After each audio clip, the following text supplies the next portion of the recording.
This lesson will begin with 2 Chronicles chapter 9, nearing the end of Solomon's reign. Verse 1, And when the Queen of Sheba heard of the fame of Solomon, she came to prove Solomon with hard questions at Jerusalem with a very great company and camels that bear spices and gold and abundance and precious stones. And when she was come to Solomon, she communed with him of all that was in her heart. And those questions she had are riddles. It is thought that Sheba is Saba. The Sabians were residents of Arabia, and they were rather famous for spices. And the location, of course, of Ophir, from where all of these wonderful things came, was lost, the actual location, and scholars are unsure where Ophir is. 2. And Solomon told her all her questions, and there was nothing hid from Solomon which he told her not. So he answered all her riddles to her satisfaction. 3. And when the Queen of Sheba had seen the wisdom of Solomon, and the house that he had built for, and the meat of his table, and the sitting of his servants, and the attendance of his ministers, and their apparel, his cupbearers also in their apparel, and his ascent by which he went up into the house of the Lord, there was no more spirit in her. In other words, she became breathless when she saw all of this. Cupbearers you can think of as butlers, and that walkway, that ascent, that would be made of rosewood and was the walkway from the palace to the temple. 5. And she said to the king, It was a true report which I heard in mine own land of thine acts, or thy sayings, and of thy wisdom. So he has turned out to be even better than what she had heard. And Jesus speaks of this queen in Matthew 12. He calls her the Queen of the South and says she will rise in judgment. Verse 6, Howbeit I believed not their words until I came, and mine eyes had seen it until I came, and behold, the one half of the greatness of thy wisdom was not told me, for that thou exceedest the fame I heard. So Solomon has turned out to be even richer and smarter and wiser than she had heard. 7. Happy are thy men, and happy are these thy servants, which stand continually before thee and hear thy wisdom. Happy, you could translate fortunate. They are fortunate that they are here. 8. Blessed be the Lord thy God, which delighted in thee to set thee on his throne, to be king for the Lord thy God, because thy God loved Israel to establish them forever. Therefore made he thee king over them to do judgment and justice. Notice that Lord, if you are reading King James, is in all caps. That means Yahweh in the original language.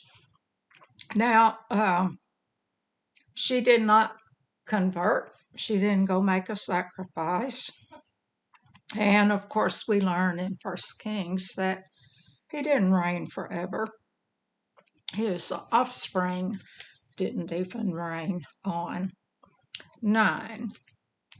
And she gave the king 120 talents of gold, and of spices great abundance, and precious stones. Neither was there any such spice as the Queen of Sheba gave King Solomon.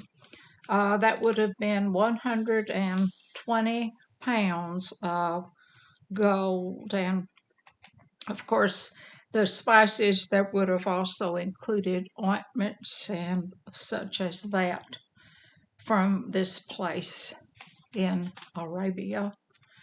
And the servants also of Huram and the servants of Solomon, which brought gold from Ophir, brought algum trees and precious stones. This is algum. It's in other places called al, uh, algum, and it is given another name in other books. But this is red rosewood, and it came from Ophir. And as I said, no one knows where Ophir is or was, and it is even used, this wood, to make guitars today.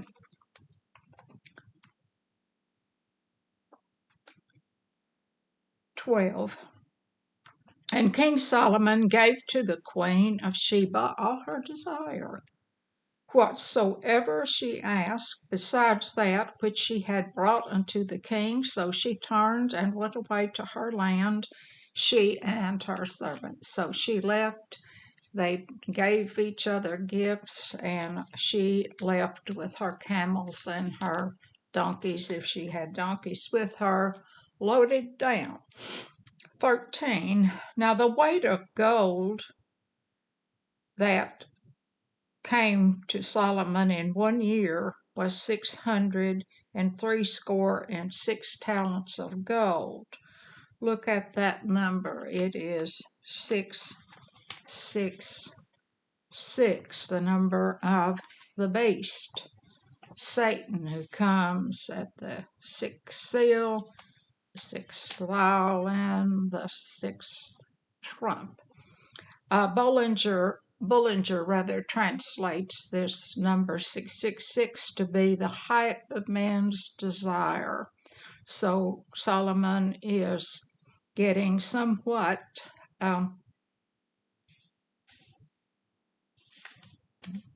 puffed up in himself. Let us go to Ecclesiastes chapter 2, which is also written by Solomon.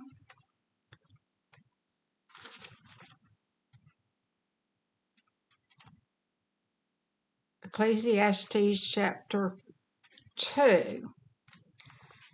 And we're going to pick it up in verse 5. Rather, let's start with 4. I made me great works. I builded me houses. I planted me vineyards. I made me gardens and orchards, and I planted trees in them of all kind of fruits. He did a paradise, but only God can create a real paradise. 6. I made the pools of water to water therewith the wood that bringeth forth trees. And he is listing over all of the things that he had done. 7. I got me servants and maidens, and had servants born in my house. Also I had great possessions of great and small cattle, above all that were in Jerusalem before me. I gathered me also silver and gold, and the peculiar treasure of kings and of the provinces. I gat me men singers and women singers, and the delights of the sons of men as musical instruments, and all of sorts. 9. I was great, and increased more than all that were before me in Jerusalem. Also my wisdom remained with me. Whatsoever mine eyes desired, I kept not from them. I withheld not my heart from any joy, for my heart rejoiced in all my labor, and this was my portion of the labor. And the vanity here is wealth. His wisdom remained. It was a gift from God. And when God gives us a gift, he does not remove it. Back into 2 Chronicles, we are ready for verse 14. Besides that which chapmen and merchants brought, and all the kings of Arabia and governors of the country brought gold and silver to Solomon. Chapmen there, you can think of that as traders, persons who trade by caravan from the Gulf to the Mediterranean. 15. And King Solomon made 200 targets of beaten gold and 600 shekels of beaten gold, and went to one target. A target would have been a large shield. And these, of course, gold is soft. These would have not been used in battle. They would have been for ceremony. 17, excuse me. No, 16. And 300 shields made he of beaten gold. 300 shekels of gold went into a shield, and the king put them in the house of the forest of Lebanon. And that was a place, home of his. First Kings tells us that he held judgment there, and he would have entertained ambassadors. Likely, it was in this place that he entertained the Queen of Sheba. 17. Moreover, the king made a great throne of ivory and overlaid it with pure gold. And we learn in 1 Kings that it was 200 by 100 by 60 cubits. 18. And there were 6 steps to the throne with a footstool of gold, which were fastened to the throne, and stays ran on each side of the sitting place, and 2 lions standing beside the stays. Those stays would have been armrest, and there were 6 steps up, not steep steps, but rather levels, 6 levels up, and there were a line on each side for the 12 tribes of Israel. But he is about to be the last one who will have that honor. 19. And 12 lions stood there on one side, and on the other the 6 steps. There was not the like made in any kingdom. That throne was the most impressive throne anywhere. 20.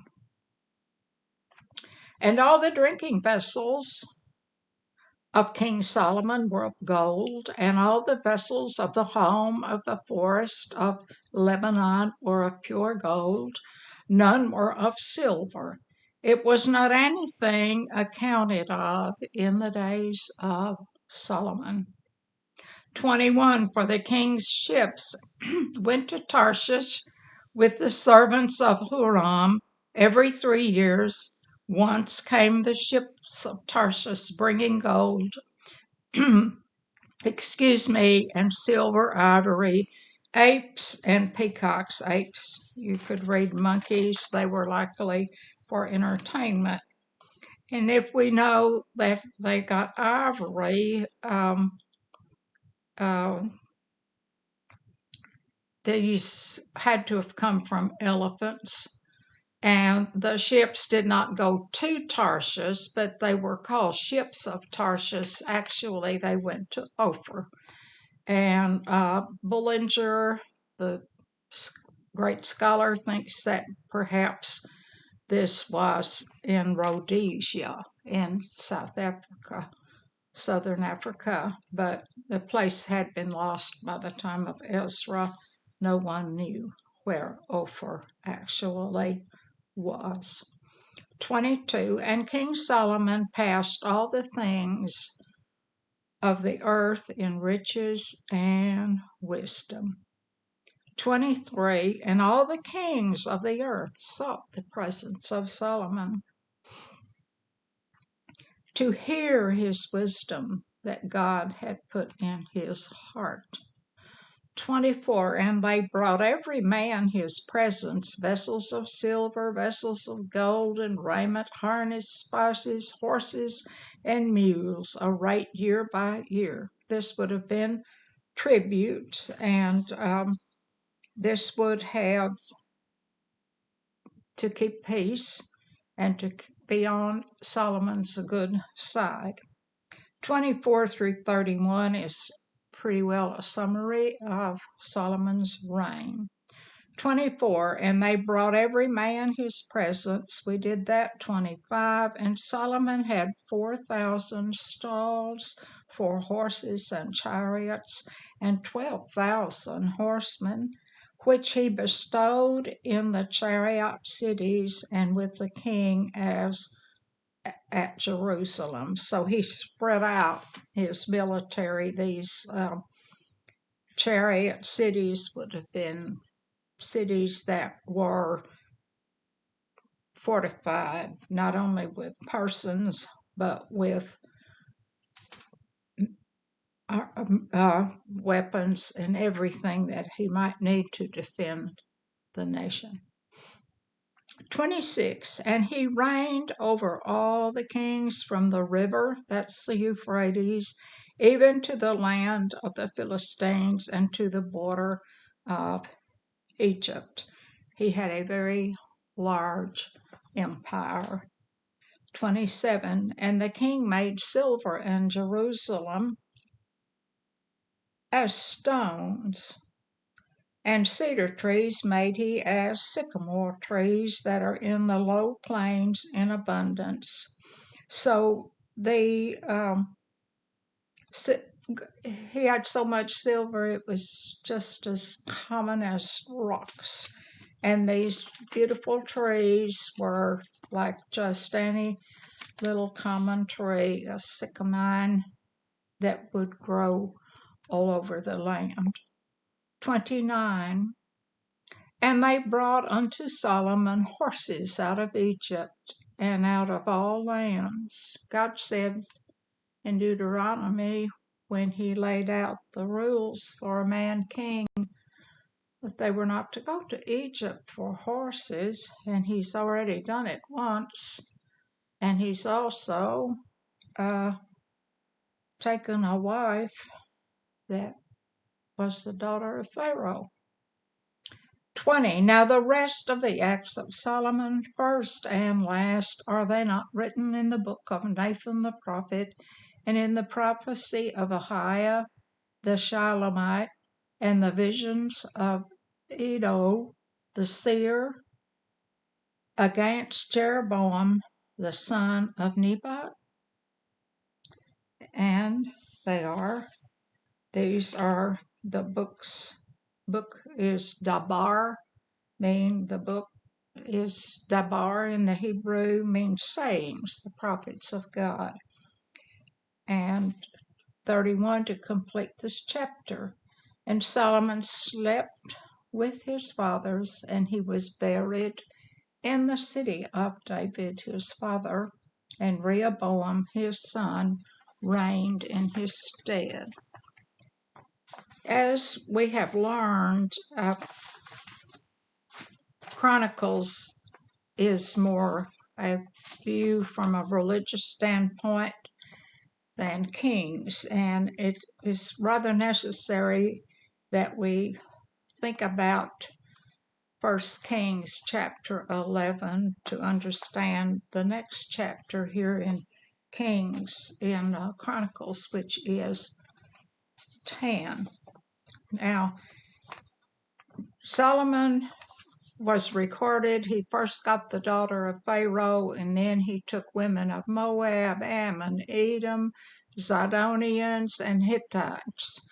And it is most of these nations were forbidden by God. They couldn't to marry an Israelite, were not to marry these peoples. But Solomon took them in and made them concubines. And he was supposedly had 700 wives and 300 concubines, and he allowed these women to bring in their gods, small g, and set up altars, and even he went to those altars. And now the Lord was merciful to Solomon in that nothing happened to him in his day, but the days of his son Rehoboam are going to be very different. Hadad the Edomite, Rezon from Zobah of Syria, and even Jeroboam, who was an Ephrathite in his own nation, are going to give fits and troubles. And the chapter concludes with the rise of Jeroboam, who was a mighty man of valor, and Solomon made him ruler of the house of Joseph. That'd be the house of Ephraim. Then a prophet named Ahiah met up with Jeroboam, and he tore his robe into 12 pieces, and he told him that 10 of the pieces, representing 10 tribes after Solomon's death, that would be his. And Jeroboam then went to Egypt and stayed until Solomon died. And then, of course, Rehoboam comes to the throne. But we do not hear these troubles here in Chronicles, but it's important for us to know them before we go into chapter 10. Chapter 10, verse 1, and Rehoboam went to Shechem, for to Shechem where all Israel came to make him king. So he is going to be made a king, Rehoboam. He is the son of Solomon. 2, and it came to pass when Jeroboam, the son of Nebat, who was in Egypt, whither he had fled from the presence of Solomon, the king heard of it, that Jeroboam returned out of Egypt. 3, and they sent and called him. So Jeroboam and all Israel came and spake to Rehoboam, saying, these would have been the elders. 4, thy father made our yoke grievous. Now therefore ease thou somewhat the grievous servitude of thy father and his heavy yoke that he put upon us, and we will serve thee. So they're saying to Jeroboam, ease up on us. Don't give us such a hard way to live and so much to have to pay. 5, and he said unto them, come again unto me after 3 days. And the people departed. 6, and Rehoboam took counsel with the old man that stood before Solomon his father while he yet lived, saying, what counsel give you me to return answer to these people? These old men are advisors. Now, to whom should Rehoboam have turned for advice? Did he turn to God? No, he sought out the advice of man. 7, and they spake unto him, saying, if thou be kind to this people, and please them, and speak good works to them, they will be thy servants forever. That's what they said do. Good advice. 8, but he forsook the counsel which the old man gave him, and took up counsel with the young man that were brought up with him and that stood with him. 9. And he said unto them, What advice give ye, that we may return answer to this people which have spoken to me, saying, Ease somewhat the yoke that thy father did put upon us? 10. And the young men that were brought up with him spake unto him, saying, Thus shalt thou answer the people that spake unto thee, saying, Thy father made our yoke heavy, but make thou it somewhat better, lighter for us. Thus shalt thou say to them, My little finger shall be thicker than my father's loins. 11. For whereas my father put a heavy yoke upon you, I will put more to your yoke. My father chastised you with whips, but I will chastise you with scorpions. A scorpion is a whip with hooks in the ends of it, and it would slice up a person's back. 12. So Jeroboam and all the people came to Rehoboam on the third day, as the king bade, saying, Come again to me on the third day. One more time. 3-day wait. 13. And the king answered them mightily, and King Rehoboam forsook the counsel of the old men. He threw out the good advice. 14. And answered them after the advice of the young men, saying, My father made your yoke heavy, but I will add thereto. My father chastised you with whips, I will chastise you with scorpions. 15. Excuse me.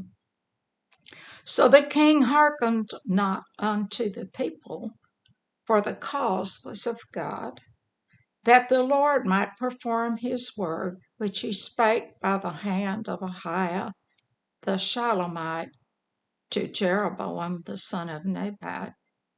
So this prophet has spoken to Jeroboam. 16.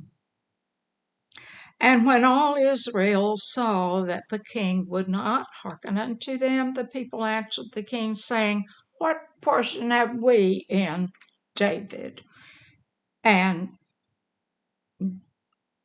we have none inheritance in the sons of Jesse, every man to your tents, O Israel. And now, David, see to thine own house. So all Israel went to their tents. Solomon, David, Rehoboam are of the house of Judah. David, the king line. So Israel said, What do we have to do with David? These 10 other tribes. But as for the children of Israel that dwelt in the cities of Judah, Rehoboam reigned over them. So he reigned just over Judah. 18. Then King Rehoboam sent Hadoram, that was over the tribe, he was a tax man, over the tribute, and the children of Israel stoned him with stones that he died.